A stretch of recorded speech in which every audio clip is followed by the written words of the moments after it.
Hey, what's up everybody? Every week I'm going to review 2 or 3 movies that are coming out on DVD the week of the video.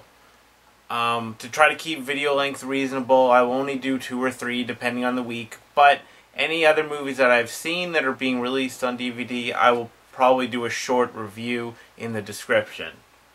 I'm basing DVD release dates on joeblow.com, so if they're wrong, I'm sorry, whatever. My rating scale is between 1 and 10. Anything under 5, I don't recommend. Anything over 5, I recommend to various degrees. And I will start each review by reading a brief summary from imdb.com. This is easier for me because I'd probably just stumble through the summary if I made it up myself. So it's just easier for me to go to a site and read it. Alright, let's go to the first one. Get the Gringo, starring Mel Gibson, is about a career criminal nabbed by Mexican authorities who is placed in a tough prison where he learns to survive with the help of a 9-year-old boy.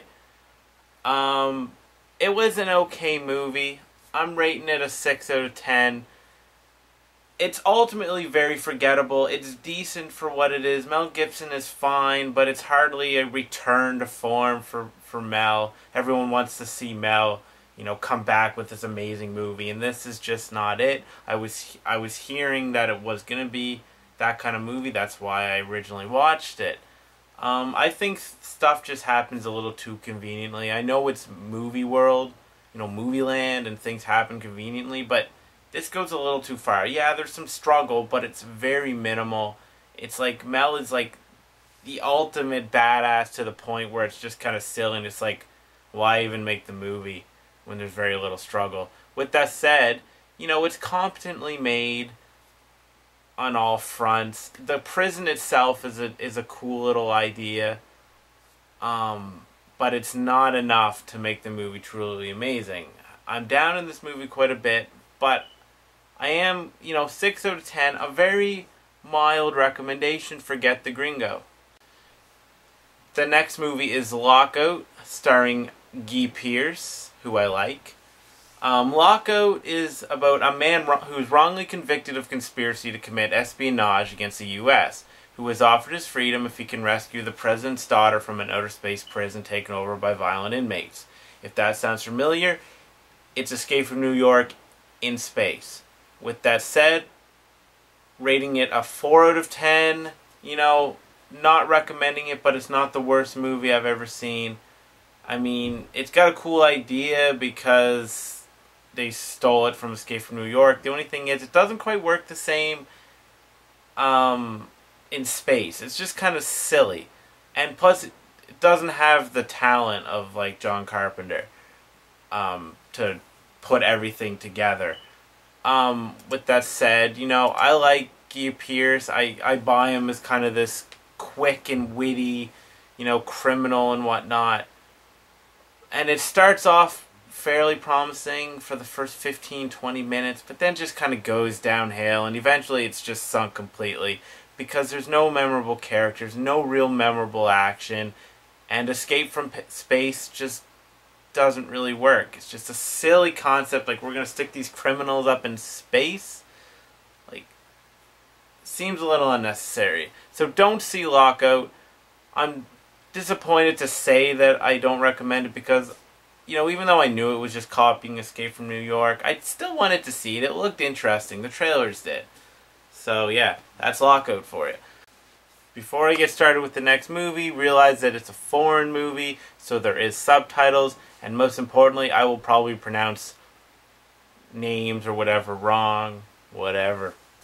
The next movie is The Turin Horse, directed by the very, very excellent Bella Tarr. Sorry if I pronounced that wrong, whatever. I like Tarr a lot. I was really hyped for this movie last year. I did get to see it last year near the end of the year, but the DVD release date is today. But it's about a rural farmer who is forced to confront the mortality of his faithful horse. It doesn't sound exciting, but this is what you're getting with Bella Tarr. His movies are not for everyone. Not because they're weird or anything, but The Turin Horse, like a lot of his other movies, have these really, really long single cuts. Like, You know, the average Hollywood movie is like a new cut every 2 seconds or something ridiculous. This can be 10 minutes, you know? Bellatar can make movies where the average is 7 minutes, 8 minutes long. And it does get repetitive, but I find that he's very good at using those long takes to draw you into his world.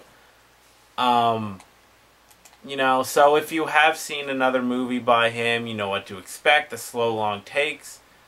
And I guess even more importantly, the heavy themes. He always has these really heavy themes in his movies where even if you don't think you really enjoy it that much, suddenly you're thinking about it for a couple days. Like the movie's really weighing on you.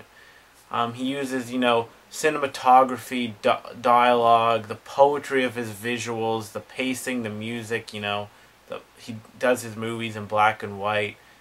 He uses all of that to great effect to really take a hold of you, and it doesn't let you go. And you don't even notice it. Like, I didn't even really recognize just how much I liked this movie until after it was over. And I sat there and I thought about it and I thought about, yeah, not a lot happens. Not a lot happens in his movies in general. So you really gotta be willing to sit there and read the subtitles and realize that you're gonna watch a single take, a single cut that's like 7 minutes long. It's not Tar's best movie, but it's one of, and it was one of my favorite movies of last year. It's his it was his last movie as far as I know. Excuse me. So the constant kind of darkness in this movie and the ending, which I won't spoil, but the constant darkness and the ending are like perfect.